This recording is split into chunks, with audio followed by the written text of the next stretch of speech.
नमस्कार, आप देख रहे हैं इंडिया टीवी। आपके साथ मैं हूं मीनाक्षी जोशी। वक्त हो गया है राजधर्म का। राजधर्म में आज बात होगी घुसपैठियों के खिलाफ चल रहे एक्शन की। मुंबई से लेकर दिल्ली तक, यूपी से लेकर आसाम तक बांग्लादेशी घुसपैठियों के खिलाफ एक एक कार्रवाई हो रही है। वहीं दूसरी तरफ अपोजिशन उनकी पैरवी करने में जुटा हुआ है। आज आपको बांग्लादेशी घुसपैठियों की डिपोर्ट होने की पूरी कहानी बताऊंगी। साथ ही बात पंजाबी सिंगर और इंडिया के इंटरनेशनल स्टार दिलजीत दोसांझ की भी होगी। कैसे कांग्रेस जिसे अपना पोस्टर बॉय बनाना चाहती थी, वो अब मोदी के पाले में चले गए हैं। इसके अलावा बात बिहार की सियासत की भी होगी। क्या बिहार में नीतीश एक बार फिर पाला बदलने वाले हैं? लालू यादव की नीतीश के लिए हाँ और तेजस्वी की चाचा को ना, ये क्यों है? बताऊंगी पूरी कहानी। लेकिन सबसे पहले बात बांग्लादेशी घुसपैठियों पर हो रहे एक्शन की। भारत में पिछले कुछ समय से छिपकर अवैध रूप से रह रहे बांग्लादेशियों के खिलाफ पुलिस का जबरदस्त एक्शन हुआ है। दिल्ली के एलजी के आदेश के बाद पुलिस ने विशेष अभियान चला रखा है। इस सिलसिले में पुलिस ने अब तक बांग्लादेशी घुसपैठियों के तीसरे रैकेट का पर्दाफाश किया है और 4 लोगों को गिरफ्तार किया है।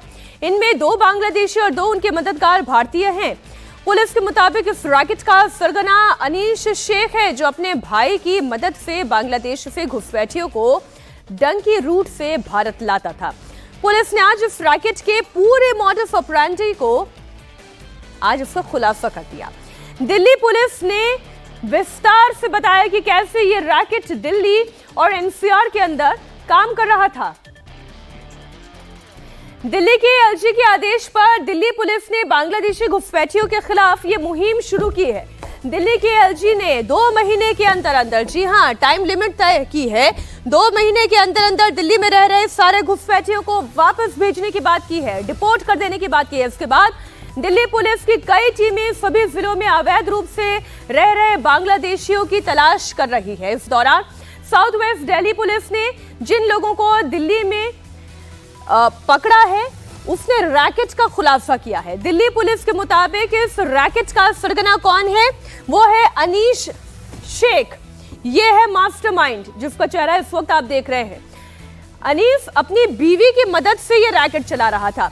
इस रैकेट में अनीमुल इस्लाम है। कौन है अनीमुल इस्लाम? वो देखिए। अनीमुल इस्लाम मेघालय से दिल्ली पहुंचाने का जिम्मा अमीनुर इस्लाम के पास था। वो बांग्लादेशियों को दिल्ली पहुंचाता था। सपना कौन है? वो अनीश शेख की पत्नी है। ये इस रैकेट में राइट हैंड है अनीश शेख की। इसके अलावा आशीष मेहरा, वो भी इस रैकेट में शामिल है। और मनमोहन, जिसके जिम्मे सबसे इंपॉर्टेंट काम था आधार कार्ड बनवा देना, क्योंकि किसी भी व्यक्ति के लिए इंपॉर्टेंट क्या होता है? उसकी पहचान पत्र, जिससे उसको सारी सुविधाएं मिलती है, उसको रहने का ठिकाना मिलता है, उसको सरकारी सुविधाएं मिलती है, यहाँ तक कि वोट का भी अधिकार मिल जाता है। ये काम कौन कर रहा था? मनमोहन। ये आधार कार्ड बनवाता था इस रैकेट के लिए। किंगपिन है वो अनीश शेख है, जो बांग्लादेशी है। वो करीब 15 साल पहले खुद बांग्लादेश से भारत आया था और अब वो उस रूट में माहिर हो गया और उसने अपना पूरा रैकेट चलाना शुरू कर दिया। उसने एक एजेंट अपने बांग्लादेश साइड रखे हैं, दूसरा ट्रांजिट फैसिलिटी पर उसने वो वहाँ से ऑपरेट करता है, फैसिलिटेट करता है। थर्डली वो और उसकी वाइफ यहाँ दिल्ली और एनसीआर में उनको रहने का ठिकाना मुहैया कराते हैं। इनिशियली खर्चा पानी भी मुहैया कराते हैं और उसके बाद लास्टली उनके फोर्स डॉक्यूमेंट बनवाने का काम करते हैं। तो हमने 3 फ्रंट पर, बांग्लादेशी फ्रंट पर नेचुरली हमें अभी नहीं सफलता मिली है, बट हमने इंडियन फ्रंट पर एजेंट गिरफ्तार किया है। यहाँ रहने वाले 2 बांग्लादेशी को गिरफ्तार किया है और जो फेक डॉक्यूमेंट बनाते हैं उनमें से एक साथी गुड़गांव से गिरफ्तार किया है। तो हमने टोटल 4 गिरफ्तारियां इसमें डाली हैं। अब आप ये समझिए कि ये पूरा रैकेट काम कैसे करता था। दिल्ली पुलिस के मुताबिक इस रैकेट का पहला मॉड्यूल बांग्लादेश से लोगों को डंकी रूट के जरिए भारत भेजना था। दूसरा मॉड्यूल उन्हें असम या मेघालय से रिसीव करना था। इस मॉड्यूल का जिम्मा अमीनुल के हाथ में था। अब तीसरे मॉड्यूल की भी बात कर लेती हूँ। उन्हें दिल्ली और एनसीआर के अलावा दूसरे शहरों में अवैध रूप से रहने में मदद करना था। इस रैकेट में किसे क्या काम करना था वो भी तय था। सबसे पहले घुसपैठियों को बांग्लादेश के दुर्गापुर से अंधेरे में पैदल मेघालय से बाघमारा लाया जाता था। कहां पर? ये देखिए, दुर्गापुर, यानी कि बांग्लादेश से अंधेरे में पैदल बाघमारा तक, यानी कि मेघालय के शहर बाघमारा तक पहुंचाना था। अब स्टेप 2 क्या था वो देखिए। बाघमारा से अमीनुर शेख मिनी बस में कृष्णाई, जो कि असम का इलाका है, वो वहां तक पहुंचाता था। अब तीसरा कदम क्या है? स्टेप 3, कृष्णाई से ट्रेन से कोलकाता या बस से बोंगाई गांव तक का ये सफर था। बोंगाई गांव तक पहुंचते थे और फिर वहां से कोलकाता या बोंगाई गांव से उनका आखिरी पड़ाव फिर दिल्ली होता था। एजेंट डंकी रूट से उनका सिर्फ काम होता है उनको बांग्लादेश की सीमा से बाहर लेके इंडियन सीमा तक पहुंचाना। इसका दूसरा काउंटर पार्ट इंडियन साइड में होता है, जो जब वो बॉर्डर क्रॉस कर लेते हैं तो उनको रिसीव करता है, उनको फैसिलिटेट करता है, रात को रुकवाता है और उनको फर्दर ट्रांसपोर्ट प्रोवाइड करके वो टुवर्ड्स असम, पहले असम लेके आता है और असम के थ्रू फर्दर ट्रेन के माध्यम से दिल्ली, कलकत्ता या जहां भी उसको नेक्स्ट डेस्टिनेशन होता है वहां भेजता है। और थर्ड मॉड्यूल जो फाइनल डेस्टिनेशन है, जो सेकंड मॉड्यूल ट्रांजिट का काम करता है और फाइनल मॉड्यूल जो दिल्ली में और दिल्ली एनसीआर में है, वो वहां पर इसको रिसीव करता है, रुकवाता है, उनको कुछ इनिशियली चीजें मुहैया कराता है। दिल्ली पुलिस ने हाल ही में वसंत कुंज इलाके में एक ड्राइव चलाया, जहां से एक पूरे परिवार को पकड़ा जो कि बांग्लादेश ढाका का रहने वाला था। इस वक्त हम रंगपुरी में मौजूद हैं। ये पूरा इलाका रंगपुरी का है और असल में जो बांग्लादेशी इस तरीके के नागरिक होते हैं वो कूड़ा बीनने या कबाड़ी बीनने का काम करते हैं। गलत अपने दस्तावेजों के जरिए वो यहाँ पर भारत के अंदर आते हैं। बताया जाता है कि बांग्लादेश से जंगल के रास्ते वो बॉर्डर क्रॉस करते हैं और बॉर्डर क्रॉस करने के बाद ट्रेन के जरिए अलग अलग इलाकों में जाते हैं। सबसे पहले ये वेस्ट बंगाल में रहते हैं, वेस्ट बंगाल में रहकर भारतीयों की तरह बात करना सीखते हैं और फिर दिल्ली के अलग अलग इलाकों में आके ये छिप जाते हैं और यहाँ पर रहते हैं। इसी तरीके से दिल्ली पुलिस ने जब ड्राइव चलाया तो साउथ वेस्ट डिस्ट्रिक्ट के वसंत कुंज साउथ थाने की पुलिस ने एक ड्राइव चलाया। अभी भी आप देख सकते हैं कि रंगपुरी इलाके में एक वेरिफिकेशन ड्राइव यहाँ पर किया जा रहा है, जिसमें जो यहाँ के रहने वाले लोग हैं उनसे उनके आधार कार्ड, उनके डॉक्यूमेंट्स चेक किए जाते हैं और अगर कुछ सस्पेक्ट लोग लगते हैं तो उनके डॉक्यूमेंट्स को क्रॉस वेरीफाई किया जाता है, जहां का वो दिखाते हैं कि वो वेस्ट बंगाल के रहने वाले हैं तो वेस्ट बंगाल पुलिस से उनसे जांच करवाई जाती है। वेस्ट बंगाल में उनके पते जो हैं उनको पूरी तरीके से वेरीफाई किया जाता है और अगर कुछ सस्पेक्ट लगते हैं तो फिर उनको एफआरआरओ को भेजा जाता है। एफआरआरओ यानी कि जो विदेशी नागरिकों की जाँच करती है एक यूनिट, उनके पास भेजा जाता है। और ऐसे ही 8 लोगों के बारे में पता लगा जब ये ड्राइव इस तरीके से पुलिस ने की, सबके डॉक्यूमेंट्स चेक किए तो पुलिस ने 400 लोगों के डॉक्यूमेंट्स जो हैं वो अलग अलग जगह की जांच की, जिसमें ज़्यादातर वेस्ट बंगाल के रहने वाले लोग थे। उन 400 डॉक्यूमेंट्स में से ऐसा एक परिवार मिला जिसका नाम जहांगीर और उनकी पत्नी परीना, ये वेस्ट बंगाल का अपने आप को बताते थे। और यहाँ पर आप ये घर देखेंगे तो रंगपुरी के अंदर एक यहाँ पर घर था। मकान मालिक को उन्होंने ये कहा कि वो बंगाल के रहने वाले हैं। जो जहांगीर नाम का शख्स बताया जा रहा है कि वो पहले जंगल के रास्ते बॉर्डर क्रॉस उसने किया, भारत के सीमा के अंदर एंट्री की और एंट्री करने के बाद वेस्ट बंगाल में वो रहा और उसके बाद वो दिल्ली पहुंच गया। इसके बाद इसी रूट से यानी कि जंगलों के रास्ते होते हुए वापस वो बांग्लादेश गया और वहां से अपनी पत्नी और अपने 6 बच्चों को लेके वापस वो भारत के अंदर पहुंचा और फिर दिल्ली में रंगपुरी इलाके के अंदर ये जो आप घर देख रहे हैं, इस घर में छोटे छोटे 2 कमरे हैं जिसमें वो यहाँ पर किराए पर रह रहे थे। और ये बताया हुआ था मकान मालिक को कि वो वेस्ट बंगाल के रहने वाले हैं। उनकी भाषा, जो हमने यहाँ के जो मकान मालिक हैं उनसे जो हमने बात की, उनका भी ये कहना है कि उनकी भाषा बिल्कुल आम भारतीय की तरह थी। उनकी भाषा किसी भी तरीके से बंगाल टोन उसमें नहीं थी। जिस तरीके से दिल्ली के लोग बातचीत करते हैं ऐसे ही वो बातचीत करते थे, यानी कि पूरी तरीके से भाषा सीख के यहाँ पर आया करते थे। इस कमरे में भी रहते थे और ये जो आप दूसरा कमरा देख रहे हैं, इस कमरे के अंदर ये पूरा का पूरा परिवार रहता था। इन सभी 8 लोगों को जब ये कंफर्म हो गया, जब पूछताछ में इन्होंने खुलासा किया, क्योंकि जो इनके असली डॉक्यूमेंट्स होते हैं उन डॉक्यूमेंट्स को ये डिस्ट्रॉय कर देते हैं, अपने पास नहीं रखते हैं, ताकि अगर कभी पुलिस आए तो बांग्लादेश का कोई डॉक्यूमेंट इनके पास ना हो। और उसके बाद जब कंफर्म हो गया कि ये बांग्लादेश के रहने वाले हैं तो फिर इन्हें FRRO यूनिट के पास भेजा गया। एक सेंटर होता है जहां पर बांग्लादेश के लोगों को रखा जाता है और फिर इनको वापस बांग्लादेश डिपोर्ट कर दिया जाता है। रंगपुरी से जिस शख्स को पुलिस ने गिरफ्तार किया उसका नाम जहांगीर है। रंगपुरी में वो अपनी पत्नी और 6 बच्चों के साथ 4 महीने से रह रहा था। जिस घर में जहांगीर रहता था उसके मकान मालिक का कहना है कि वो हम लोगों की तरह ही भाषा बोलता था, जिसकी वजह से उस पर कभी कोई शक नहीं हुआ। क्या नाम है आपका? कृष्णा। कृष्णा जी, ये रंगपुरी में आपका मकान है? हाँ हाँ जी, हाँ हाँ जी। तो अभी जो बांग्लादेशियों को पकड़ा है पुलिस ने, आपके पास किराए पर कब से रह रहे थे? 3-4 महीने हुए हैं साहब इन्हें यहाँ पे आए हुए। 3-4 महीने। तो ये जो जहांगीर नाम का शख्स था, इसने क्या बताया था? ये कहाँ का रहने वाला है, क्या बताया? हमारे तो कलकत्ता का बता दिया। कलकत्ता। हाँ बस ही, हमें तो और ID उसके पास थी नहीं जी, नहीं दी हमारे से। उन्होंने बोला मेरे पास ID नहीं है, हमारी खो गई। बस यो ठिया था उनका, यहाँ बैठते थे, यो पड़ा था, यो कमरा ले रखा। तो कितने लोग थे परिवार में? परिवार में 2 लड़कियाँ थी, 4 लड़के थे, एक छोटा था, 3 बड़े थे। और हस्बैंड वाइफ? हाँ भाई।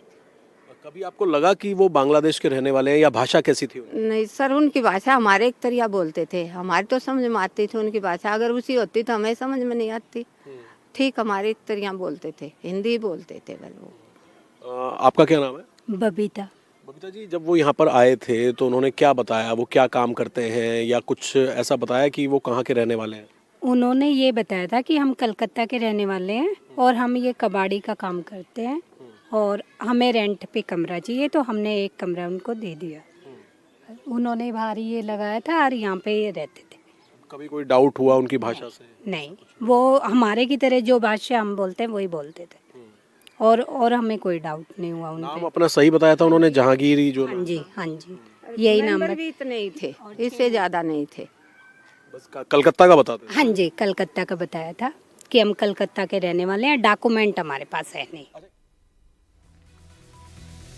अब समझने वाली बात यह है कि आखिर बांग्लादेश से ये घुसपैठिए भारत की सीमा में दाखिल कैसे होते थे, उनका जंगी रूट कैसे तय होता था, वो दिल्ली कैसे पहुंचते थे, दिल्ली में उन्हें कहां पनाह मिलती थी। इस बारे में दिल्ली पुलिस के जॉइंट CP संजय सेन ने पूरे विस्तार से बताया। सर, अगर आप ये समझा सके हमारे दर्शकों को, ये PPT जो है किस तरीके से, कौन कौन सा रूट इन्होंने बताया था, अगर आप थोड़ा इसमें देख के हमें समझा सके। ये जो कि जैसा हमने बताया कि ये नेत्रकोना डिस्ट्रिक्ट जो बांग्लादेश की है वहां के रहने वाले थे, और उनका सबसे नियरेस्ट बॉर्डर बागमारा पड़ता है जो साउथ गारो हिल डिस्ट्रिक्ट का पार्ट है। वहां से ये पहले आते थे, वहां पर अमीरुल इस्लाम जो इनको रिसीव करता था। बागमारा से ये पहले कृष्णई जो गोलपारा डिस्ट्रिक्ट है वहां लेके जाता था, और गोलपारा के बाद इसको ये बोंगई गांव जो मेजर रेल हेड है वहां पे लेके आते थे, और बोंगई गांव से फिर ये ट्रेन के माध्यम से दिल्ली आते थे। सर, ये जो आरोपी इसके अंदर दिखाए गए हैं, ये रैकेट जो फैसिलिटेट कर रहे थे, जिसमें अनीश शेख जो अभी फरार है, ये कहां पर है सर? अभी कुछ जानकारी मिल पाई? अभी जहां तक हमारी इन्वेस्टिगेशन में मालूम चला है कि अभी वापस ये बांग्लादेश लौट गया है। जी, बांग्लादेश लौट गया है। जी। इन सबका प्रोफाइल सर, अनीश और इन सबका प्रोफाइल एक बार आप समझा दीजिए। अनीश अभी बांग्लादेश में है, बाकी के? अनीश जो मेन मास्टरमाइंड है वो बांग्लादेश में है जी। इसका जो एक मेन एसोसिएट अमीरुल इस्लाम असम का रहने वाला है, जो एक बार इंडिया में जो एंटर कर जाता था बागमारा से, वहां से रिसीव करके इनको बोंगई गांव तक लाने का काम इसका था। इसको गिरफ्तार कर ले गया है। इसकी वाइफ सपना ये भी एब्सकॉन्ड कर रही है। ये और इसकी वाइफ यहाँ गुड़गांव में ठहराने की व्यवस्था करते थे, किराए पे मकान दिलाते थे, और इनका आधार कार्ड भी बनाते थे। आधार कार्ड बनाने में जो जो व्यक्ति शामिल थे उसमें आशीष मेहरा शामिल है, उसको हमने गिरफ्तार कर लिया गया। वो एक मनमोहन अपने साथी के साथ ही कार्ड बनाता था। मनमोहन अभी एब्सकॉन्ड कर रहा है, उसकी गिरफ्तारी के लिए कोशिश जारी है। 2 लोग ये बेस्ड अपॉन फॉल्स डॉक्यूमेंट ये कार्ड बनाते थे। तो उसमें एक पहलू कार्ड बनाने का हो गया, एक पहलू जो इनको बॉर्डर पे रिसीव करके इनिशियली फैसिलिटेट कराता था ताकि ये दिल्ली आ सके। पुलिस अवैध बांग्लादेशियों के खिलाफ एक्शन ले रही है और इस पर जमकर सियासत हो रही है। पश्चिम बंगाल की मुख्यमंत्री ममता बनर्जी ने इस मुद्दे पर केंद्र सरकार को घेरा। ममता बनर्जी ने आरोप लगाया कि बांग्लादेश से अवैध घुसपैठ के लिए केंद्र सरकार जिम्मेदार है। ममता ने पूछा कि बॉर्डर की सुरक्षा बीएसएफ की जिम्मेदारी है, ये घुसपैठ कैसे हो रही है? বিএসএফ ইসলামপুর দিয়ে লোক ঢোকাচ্ছে, আমাদের কাছে খবর আছে। সিতাই দিয়ে ঢোকাচ্ছে, চোপড়া দিয়ে ঢোকাচ্ছে, আরো অনেক জায়গা দিয়ে ঢোকাচ্ছে।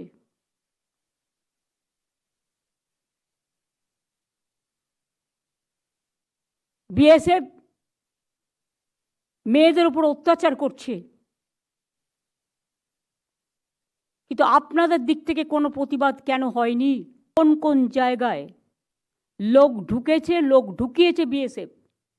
কারণ বর্ডার আমাদের হাতে নয়, বর্ডার হচ্ছে বিএসএফের হাতে।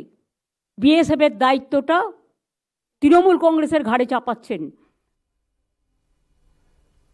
ममता ने बांग्लादेशी घुसपैठ पर केंद्र सरकार को घेरा तो उन्हें तुरंत जवाब मिल गया। केंद्रीय मंत्री गिरिराज सिंह ने कहा कि ममता बांग्लादेशी घुसपैठियों के लिए रेड कारपेट बिछाती हैं और फिर इस पर राजनीति करती हैं। आज बांग्लादेशी घुसपैठ बंगाल एक नर्सरी बन गया है। जो भी पकड़ा रहा है बंगाल के बाहर बांग्लादेशी, उसका एड्रेस, ज़्यादातर का एड्रेस बंगाल का है। और ये ममता दीदी वोट की लालच में ये काम कर रही हैं और बंगाल में entry gateway of Bangladeshi Muslim Rohingya का बन गया है। इस मामले पर हो रही सियासत अपनी जगह पर है, लेकिन अवैध रूप से रह रहे बांग्लादेशियों के खिलाफ एक्शन केवल दिल्ली में ही नहीं हो रहा है। ये एक्शन महाराष्ट्र सरकार भी ले रही है। महाराष्ट्र सरकार ने इन घुसपैठियों के खिलाफ बाकायदा अभियान छेड़ रखा है, ठीक वैसे जैसे दिल्ली में हो रहा है।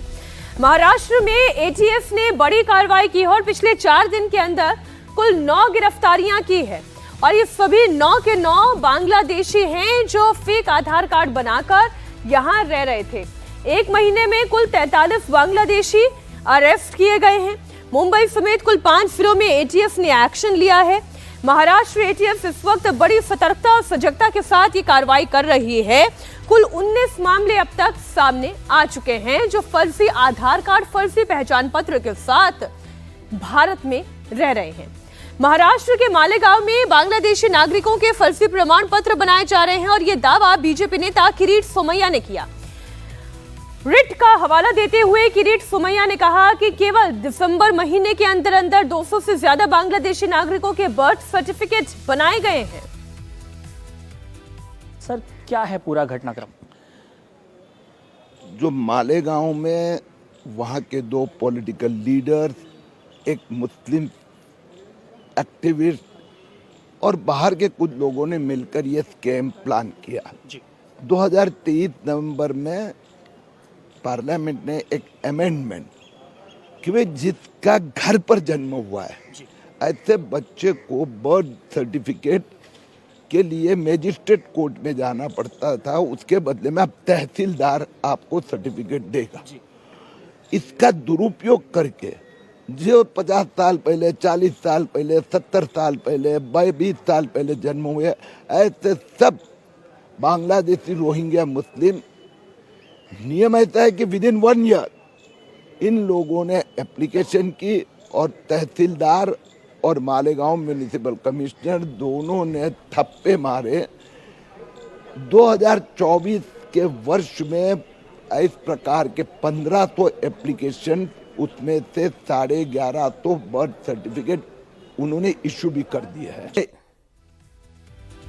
बांग्लादेशी घुसपैठियों के खिलाफ तो पुलिस का एक्शन जारी है, यहाँ कोई फुल स्टॉप नहीं है, लेकिन दिलजीत दोसांझ ने कांग्रेस की राजनीति पर फुल स्टॉप जरूर लगा दिया है। दिलजीत दोसांझ किसके पाले में है, एक तस्वीर और एक वीडियो ने यह तय कर दिया है। एक वीडियो जिसे देखकर एंटी मोदी खेमे के कलेजे पर सांप लौट गया होगा, वो वीडियो मैं आपके सामने रखती हूँ। हिंदुस्तान के गांव का एक लड़का जब दुनिया में नाम रोशन करता है तो अच्छा लगता है। आपके परिवार ने उसका नाम दिलजीत रखा तो आप जीतते ही जाते हो लोगों को। हम पढ़ते थे कि मेरा भारत महान। जब मैं भारत घूमा ना जी पूरा तो मेरे को पता चला ये क्यों कहते हैं मेरा भारत महान। सचमुच में भारत की विशालता एक अपना शक्ति है। हाँ जी सर। हम लोग एक वाइब्रेंट सोसाइटी है। भारत में सबसे बड़ा कोई जादू जिसको कह लो तो वो योग है। जिसने योगा को अनुभव किया वो उसकी ताकत जानता है। हाँ जी सर।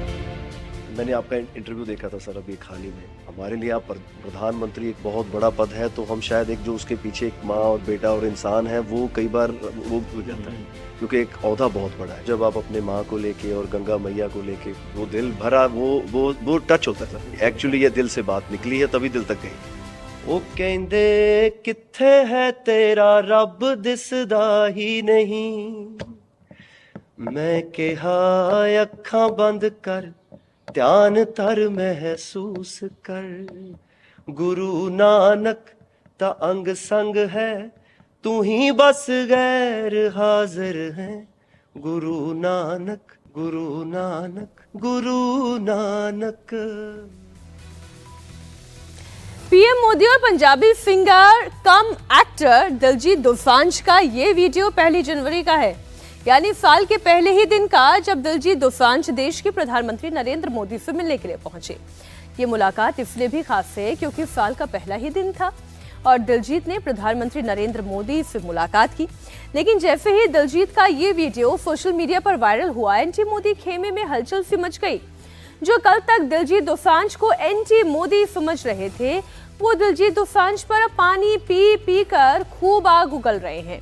इसे ये समझने से पहले आपको 3 वीडियोस देखने होंगे, क्योंकि मोदी विरोधी ये मानते थे कि दिलजीत दोसांझ एंटी मोदी हैं। मोदी के विरोधी और कनाडा के प्रधानमंत्री जस्टिन ट्रूडो भी दिलजीत दोसांझ से मिलने के लिए उनके कॉन्सर्ट पर जा पहुंचे थे। इसके बाद जब दिलजीत दोसांझ ने राहत इंदौरी की शायरी को गाते हुए कहा कि हिंदुस्तान किसी के बाप का नहीं, तब भी एंटी मोदी मोर्चा खूब तालियां बजा रहा था, बहुत खुश हो रहा था। लेकिन दिलजीत दोसांझ ने जब पूर्व प्रधानमंत्री मनमोहन सिंह के निधन पर शोक व्यक्त किया तो कांग्रेस ने इसे शेयर करते हुए कहा कि ये बहुत ही बहादुर हैं, बहुत ही बहादुर आदमी हैं, इसलिए वो ऐसी बात खुले मंच पर करते हैं। अपना पोस्टर बॉय बनाने की उन्होंने भरसक कोशिश की। लेकिन जब कल यानी कि 1 जनवरी को दिलजीत प्रधानमंत्री नरेंद्र मोदी से मिलने के लिए पहुंचे तो इसी एंटी मोदी मोर्चे में खलबली मच गई। एंटी मोदी मोर्चा की ट्रोल आर्मी सोशल मीडिया पर दिलजीत दोसांझ को ट्रोल करने लगी। लेकिन पंजाबी सिंगर दिलजीत दोसांझ के नए साल के पहले दिन प्रधानमंत्री से मुलाकात के 1 मिनट 29 सेकंड के एक वीडियो को जब आप डिकोड करेंगे तो आपको ये समझ में आ जाएगा कि कैसे कांग्रेस जिसे अपना पोस्टर बॉय बनाना चाहती थी, जो ये कोशिश कर रही थी, उसके हाथ से ये मौका तो निकल गया।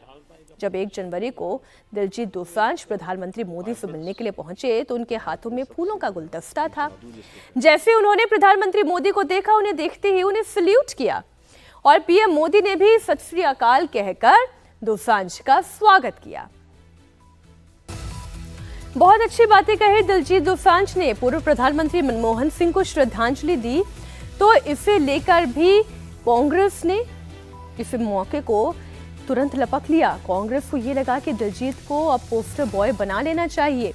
कांग्रेस के नेताओं ने दिलजीत दोसांझ के वीडियो को शेयर करके लिखा, इसे हथियार मानते हुए बॉलीवुड के दूसरे सितारों को टारगेट किया। लिखा गया कि भीड़ से अलग खड़े होने और चमकने के लिए एक बहादुर व्यक्ति की जरूरत होती है, जो दिलजीत दोसांझ को बाकियों से अलग करता है।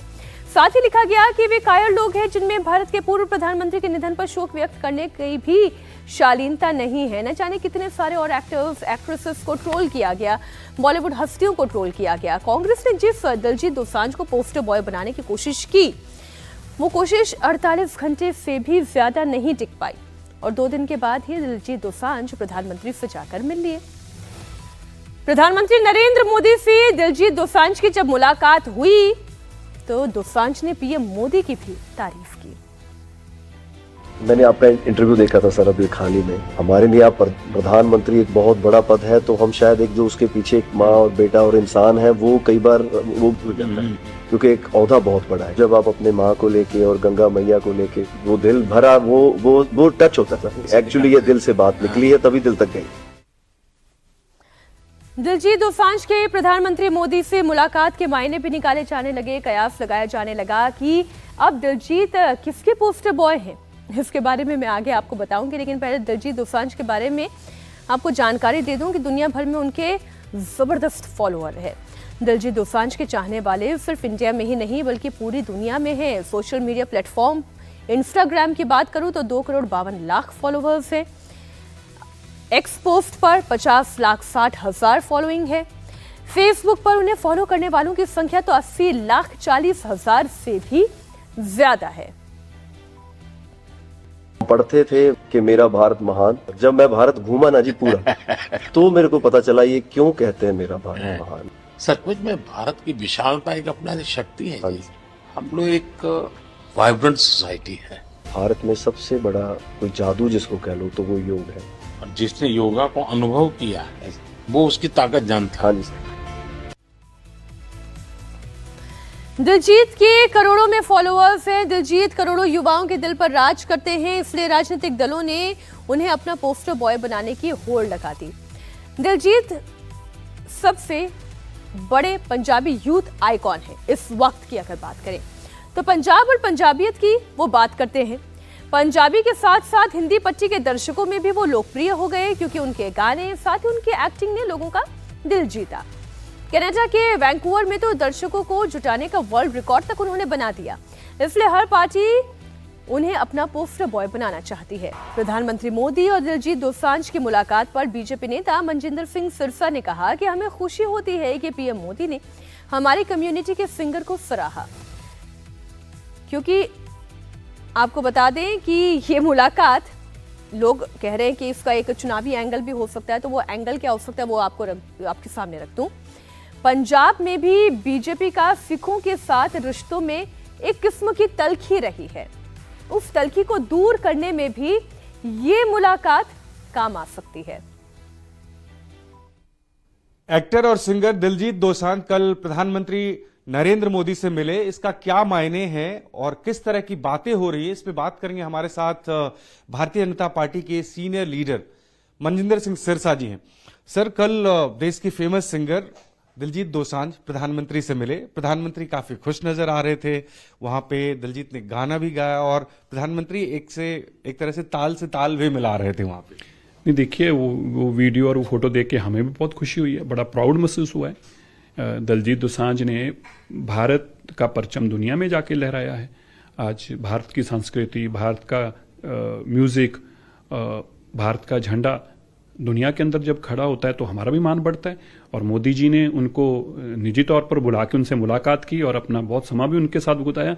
हमें इस बात की खुशी हुई कि प्रधानमंत्री जी ने एक कलाकार जिसने पंजाबियत को, जिसने पंजाबी कल्चर को, पंजाब को दुनिया में रिप्रेजेंट किया, भारत की जो कल्चर है और उसको दुनिया तक पहुंचाया, उसको प्रधानमंत्री जी मिल रहे थे तो हमें बड़ा फख्र हो रहा था। ऐसा लग रहा था कि दो लेजेंड जो हैं अपने अपने फील्ड के, दो मिल रहे हैं, तो बड़ी हमें प्रसन्नता हुई। और जैसे प्रधानमंत्री जी ने उनके साथ ताल पे ताल, जैसे आपने कहा, तो हमें और खुशी हुई।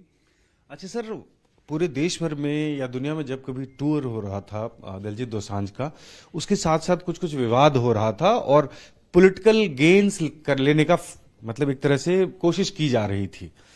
आपको लग रहा है कि इसके बाद उस पर विराम लग जाएगा? कांग्रेस एक तरह से मान रही थी कि उनके पक्ष में जा रहा है। नहीं, कांग्रेस ने हमेशा ही हमारी कम्युनिटी को बदनाम किया है।